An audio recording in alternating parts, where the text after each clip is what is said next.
Setiap objek di dunia, hidup atau tanpa hidup, adalah merupakan manifestasi Tuhan yang Maha Esa. Bila orang sadar akan kebenaran ini, orang tidak berbuat jelek. Orang tidak akan menjadi marah atau muak atau benci kepada sesuatu pun atau seseorang pun. Orang tidak akan bernafsu pada sesuatu yang istimewa. Orang mungkin dapat dengan sungguh-sungguh menumbuhkan sesuatu kepercayaan dengan jalan mempelajari kitab-kitab suci. Tetapi apabila seseorang tidak sanggup menghindari kebejatan dan mental yang ditimbulkan oleh amarah dan hawa nafsu, maka ia tidak bisa dikatakan menyadari adanya Tuhan di dalam segala sesuatu di sekitarnya.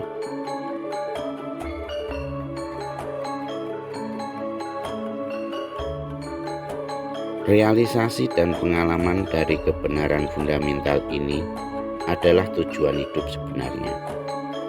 Dan bagi seseorang untuk sampai pada kesadaran yang tertinggi tentang Tuhan ini, ia harus terus berjuang dengan jalan penuh kesujudan. Ia harus mulai dengan jalan berusaha melihat Tuhan sekurang-kurangnya dalam suatu objek, dengan jalan konsentrasi atas objek itu sendiri sebagai Tuhan, yang 100% benar dengan sendirinya.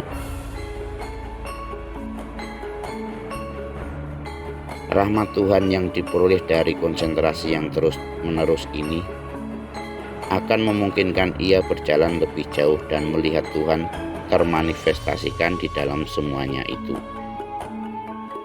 Dan oleh karenanya, ia akan terbebas dari batas-batas yang ditimbulkan oleh ketidakpengalaman akan kebenaran. Bahwasanya Tuhan ada dalam segala-galanya.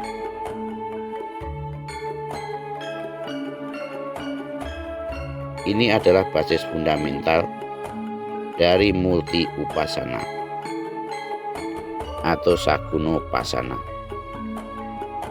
Sangat disayangkan pada dewasa ini, upasana ini dicemoohkan sebagai penyembah berhala.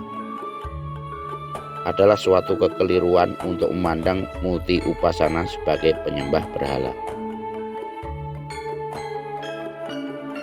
Seorang pemuja murti yang sejati tidak pernah merasa bahwa ia sedang menyembah sebuah batu atau sebatang logam.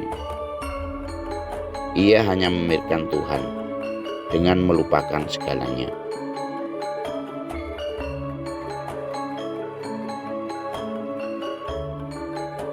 Ketika Arjuna sedang memusatkan pikirannya, seperti diajarkan oleh gurunya, untuk mengambil tujuan yang tepat sebagai suatu target, gurunya Bhagawan Drona bertanya kepadanya, apakah ia melihat dirinya sendiri, gurunya, atau benda-benda lain di sekitarnya? Arjuna menjawab, tidak, aku hanya melihat daun itu. Siswa-siswa Drona yang lain seperti Duryudana tatkala menjawab pertanyaan-pertanyaan sama, mengatakan kepada Drona bahwa mereka melihat guru mereka yang sedang mengajukan pertanyaan kepada mereka. Mereka tidak memiliki konsentrasi seperti Arjuna miliki. Ini adalah suatu ilustrasi keadaan mental seorang penganut yang sejati pada waktu penyembah murti yang menjadi pilihannya. Ia hanya melihat Tuhan dalam murti yang dipujanya, bukan materi daripada apa murti itu dibuat atau sesuatu apapun di sekitarnya. Dari tingkat ini, penganut yang mendapat ilham bisa meningkat ke tingkat di mana ia melihat Tuhan. Dan Tuhan cuma dalam segala-gala di sekitarnya. Di dalam atom yang kecil sekalipun. Tingkat inilah merupakan kulminasi usaha spiritual di mana murti upasana adalah suatu permulaan.